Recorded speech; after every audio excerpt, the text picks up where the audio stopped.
And the global intelligence community is now scrambling to track down any and all terrorists involved in the Paris massacre. But how are these terrorists tracked? Principal at the Chertoff Group and former Undersecretary for Intelligence and Analysis at the Department of Homeland Security, Charlie Allen, goes on the record. Charlie, so talk to us about the role of intelligence in tracking these ISIS militants down.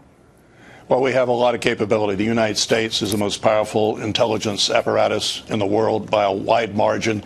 We use both human source intelligence and we use a lot of technical accesses that give us a lot of understanding of the Islamic State, the operatives, how they move, we can track them and we can geolocate them in many cases. And we share the information on a very proactive basis with our friends in Paris and in Brussels. Okay, and specifically people at home want to know, because there's been a lot of discussion about the role that the United States and our intelligence, which is some of the most finest in the world, was able to play a role in these successful Paris raids that have been able to yield great results. I don't have the specifics on that, but I'm sure that we played a very important role in helping help them understand, give them context. We have many technical means of tracking ISIS and tracking this operation that occurred. It unfolded. The hub was in Brussels, but it went to Paris in 3 teams. There's a lot of information.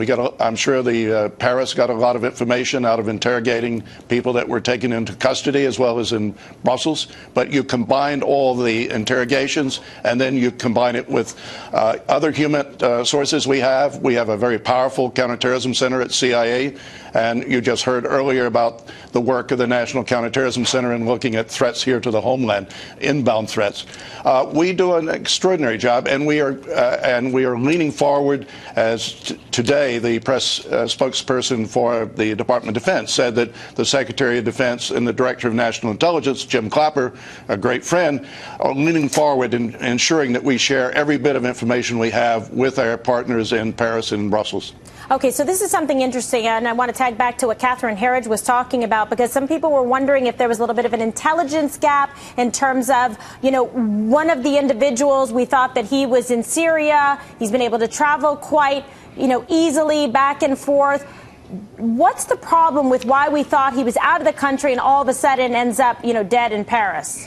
It's my view that the French services, they're quite good, they're excellent, but they're not perfect. And the Charlie Hebdo event, which occurred in January, I thought that we would see the kind of activity and the raids today. The French have conducted over 600 raids because they know some of these extremists, and they've been interrogated either in Belgium or over in France. And I'm a little surprised, but right now France is moving. They're moving militarily. Absolutely. And they're moving. Their intelligence services are moving very hard.